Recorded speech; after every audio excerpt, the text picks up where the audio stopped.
And I'm here right now with my good friend, State Representative Brian Mannal from the greater Barnstable area. He's been a good friend of ours for an awful long time. He's here at the 2015 Jefferson Jacson dinner. Thank you very much, Brian. Thank you for having me. It's great.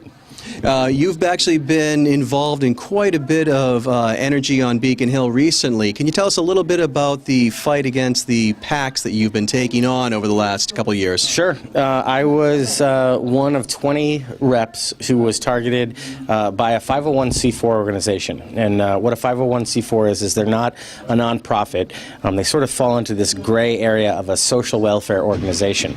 But they almost appear to be a nonprofit. They do. They actually put themselves off as a nonprofit and as nonpartisan, but in the aftermath of, and I call it the aftermath of Citizens United, what you have is basically the development of these organizations that go out and they essentially are actively participating in politics and under the guise of being a nonprofit, nonpartisan.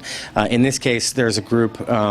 There were several groups that attacked us, and quite frankly, one of them stepped across the line. That one was actually a PAC, libeled me, and the case has made its way up to the Supreme Court of Massachusetts, Supreme Judicial Court. And you told me that's being heard this week. Yeah, next week it's going to be heard by the Supreme Judicial Court. And at issue is basically that there is a criminal statute that makes it against the law. It's criminal to make false statements that are intended to influence the outcome of an election. And that is something that they did in this case. They knowingly made false and defamatory statements, and I called them out on it, and they've appealed it up to the Supreme Judicial Court. So it's interesting. You know, I think at the end of the day, what we really need to do is start to reevaluate where our political dialogue is going in the time of elections. And what I think has been a disappointing development over the course of, say, the last 20 years, but more pronounced since Citizens United,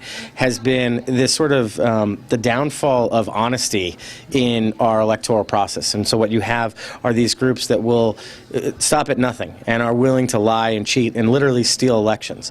And at some point, I think that there needs to be a reevaluation of that, and we need to at least have some truth and fair dealing when it comes to elections, because a vote is both priceless and has no value, and what we're talking about here is fraud when you mislead people to win an election. And so I've been standing up against that because I think that it is something that needs to happen, and I'm trying to hold these groups accountable. Well, how great is it that we have an advocate to champion the cause of true free speech and the true democratic process. So thank you very much for your hard work. And that not only is it beneficial for yourself, but for all the other candidates who are subjected to the same kinds of difficulty along their election lines. It's ridiculous. It's terrible that our electoral process has gotten to this point. And I think, what we really need to do is start to think long and hard about whether or not we want corporations and money in politics the way that it's become, it's happened. So, well, hopefully, as you alluded to, Citizens United gets overturned, we can see a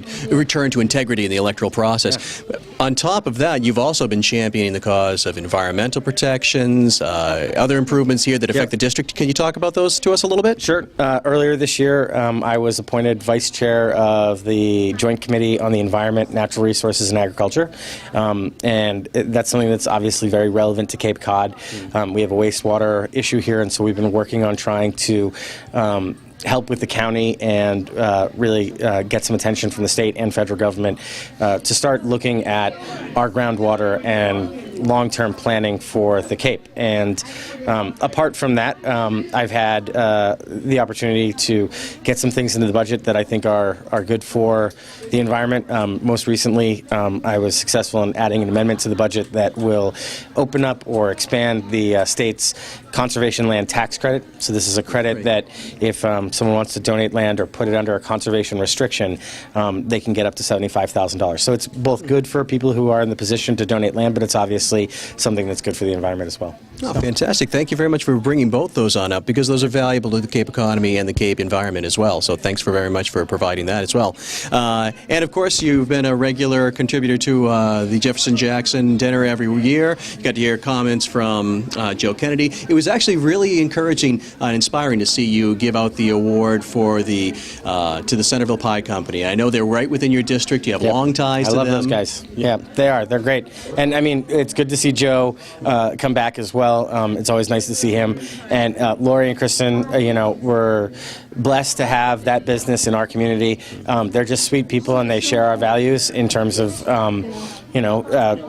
fighting for people who don't have the opportunities that everyone has. I mean, here's a group that really could have gone off and made a lot of money, but what they decided to do was invest back in people with disabilities, and they've given something like 35 people who have disabilities, full-time employment, which is huge, and they've just changed, I think, the face of that whole business in a sense, because they've made it so much more engaging and really inclusive, and they also make fantastic pies. So and they say that the proof is in the pudding, but in this case, it's in the pie, and it's amazing to see that it's not just an act of compassion, but it's also a business model that aids disabled folks here on the Cape, business that's entrenched in our community, and it's a win-win for everybody involved. So thank you for giving them the award and for recognizing their efforts. We're pleased to, honestly, and also with Cleon Turner. Congratulations to Cleon this evening on Democrat of the Year.